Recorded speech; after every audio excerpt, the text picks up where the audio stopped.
So hello mga kabukid, magandang araw sa inyong lahat.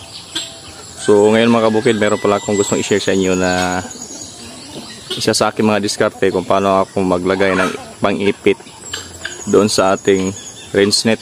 Kumbaga yung iipit natin yung ilalim. So ito mga kabukid, hindi man ito pang matagalan, pero at least paabot din ito ng mga ilang buwan bago masira. Simple lang ito mga kabukid, kaya gusto kong i-share sa inyo ito. So samahan niyo ako mga kabukid. So yan mga kabukid, pinakawalan ko na yung ating tatlong ginya kasi lumabas, nakalabas kasi yung isa, kaya pinalabas ko na lang silang tatlo. So kakatapos ko lang magpakain ngayong araw na to. So, bilis na nilang maubos yung ating pakain mga kabukid.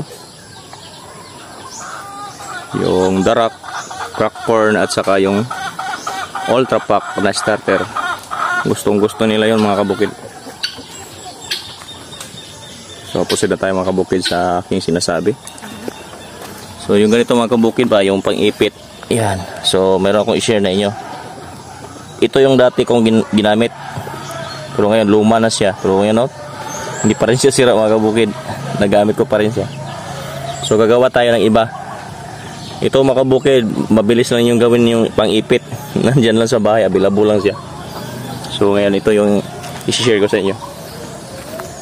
So ito lang yung ating kailangan.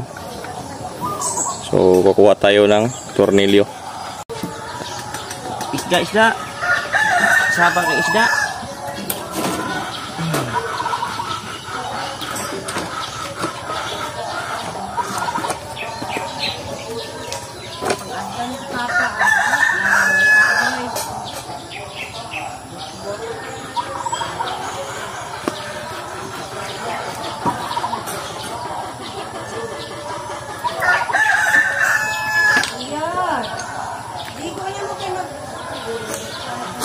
Ayan mga kabukid, may tornilyo na tayo.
So ito lang yung ating kailangan mga kabukid, tornilyo na luma.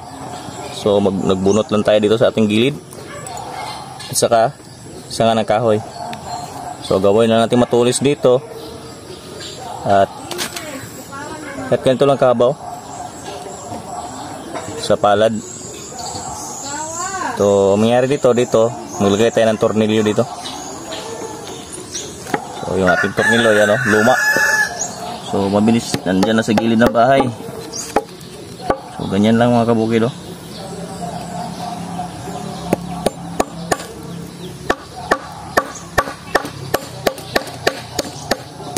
Yan.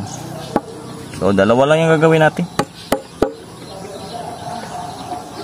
So ito mga kabukid, hindi man to pang matagalan. Pero matagal rin to bago mapalitan. Ano to? Nakuhan pa. Ano to? Mahangin mga kabukid. Palitan natin.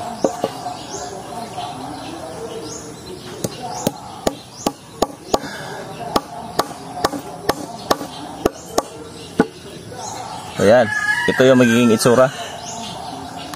So yan mga kabukid. So ikabit na natin. So ito mga kabukid, lagyan na natin ha. Ganito lang mga kabukid.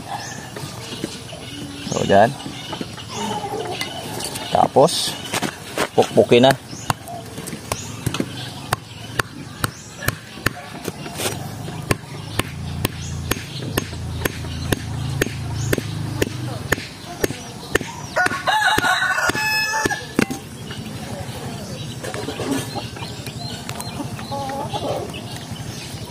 Sama pa yung net mga kabukid.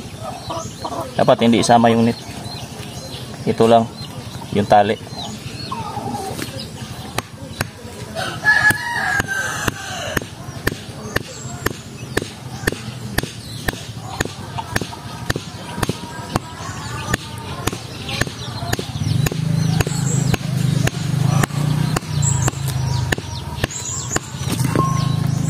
So yan mga kabukid. Dito naman sa kabila.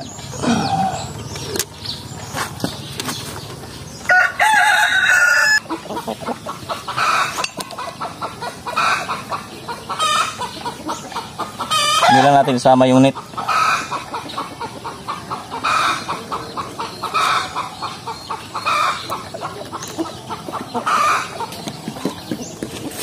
Oh, may ugat.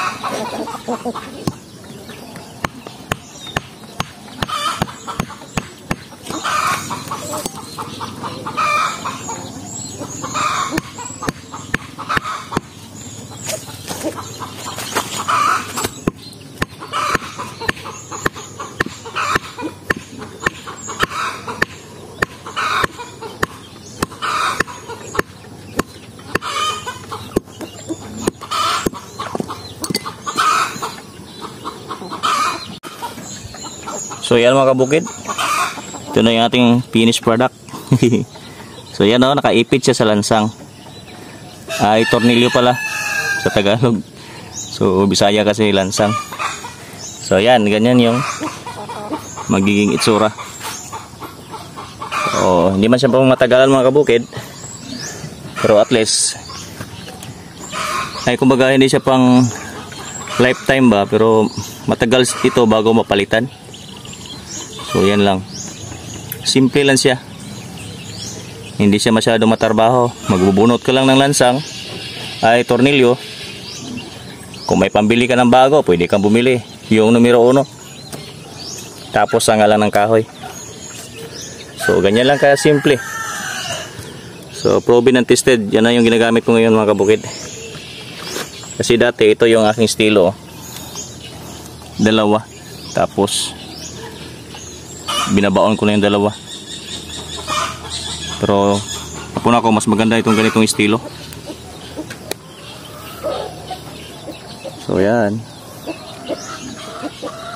So yun lang muna siguro ngayon mga kabukid. Maraming salamat sa inyong lahat. Happy farming at patuloy lang tayo sa buhay. Maraming salamat sa inyong lahat na nanonood palagi sa aking mga video at nag-subscribe sa akin at nag-react. Happy farming sa ating lahat. Bye bye mga kabukid. Good day and happy Sunday.